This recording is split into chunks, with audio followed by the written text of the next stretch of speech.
asalaamaaleykum mbokk yi Alxaaji Mbay ak moom nag bi maa ngi taxaw ak Abdoulaye Ndiaye Ngalgou jàmbaari Seydi Hadji Malick ci tey nag am na ci loo xamante ni boo ko defalee Seydi Hadji Malick du waxoo ko di ko nëbbu yàlla moo koy feeñalal ko tey damaa topp jotaay bi ma dégg ki nga xamante ni mooy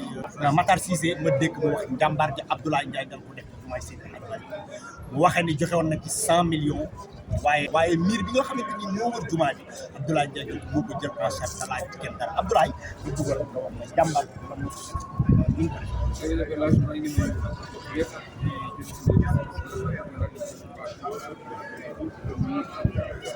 mbokk yi ngeen baal ma dama am problème technique ci micro waaye Abdoulaye Ndiaye Ngalgou nag bi ma ko posé question boobu ak jëf ju rëy ji mu jëf ci jumay Seex Seydi El Hadji Malick Sy ji li mu tontu mooy alxaaj ma ni ko naam mu ni ma su ci Matar Cissé waxul woon sax duma ci addu ndax keroog bi ñu njëkkee dem ci plateau bi di laajte Abdoulaye Ndiaye Ngalgou moom personnellement moom wax ni ma joxe woon na 100 millions ci li nga xamante ni mooy jumaay Seex Seydi El Hadji Malick Sy ji waaye mu wax ni tamit keroog dafa ñëw fekk li nga xamante ni mooy jamaatu Nour as-Sunniya waxtaan ak benn entreprise boo xamante ni moom la ñuy wax CDE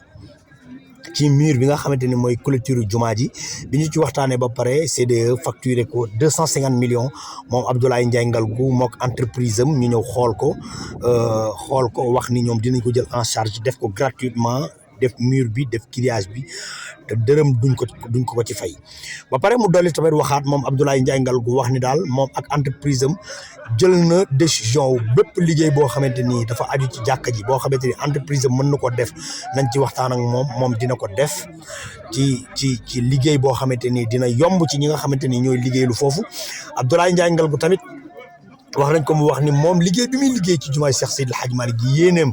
avant ñuy taxawal pour defaraat jumaa ji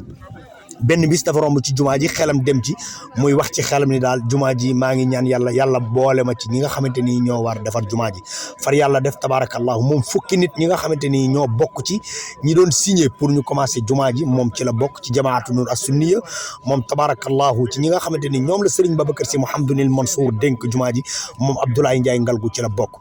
waaye Abdoulaye Ndiaye Ngalgou nag dafa wax ni lépp loo xamante ni def na ko ci jumaay Seex Seydi El Hadji Malick Sy daf ko dawal ci li Seydi El Hadji Malick li ko Seydi El Hadji Malick lebal moom njabootam ndax moom moo waxoon Serigne Abdoul Aziz Al Amine ni ko dama bëgg nga ñaanal ma nekk poste xadara bi mbokk yi loolu moo doon waxtaan bi nga xamante ni moom laa doon waxtaan ak Abdoulaye Ndiaye Ngalgou tabarakallahu ngeen baal ma nag ci li nga xamante ni mooy son bi normalul waaye Alxaaji Matar Cissé bi ñu waxtaanee ak moom tabarakallahu seede yi la def ci Abdoulaye Ndiaye Ngalgou bii c'est le mur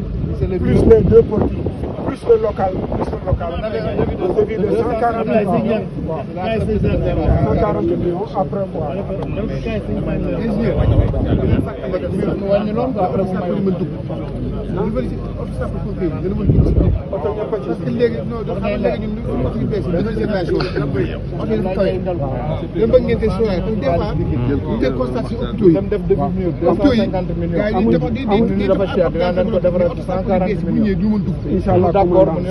même si vous voulez mercredi vous passez ici je fais une réunion technique je vous montre di la gërëm ñun taalibi Seydi Hadji Malick de ñu ngi lay ñaanal yàlla la yàlla boole ci milliardaire yi Seydina Muhammad addina bépp gi lay sant ci li nga def donc nëbb waaye Mame Maodo wane ne ko Alxaaji Mbay ak Mame Maodo bi jërëjëf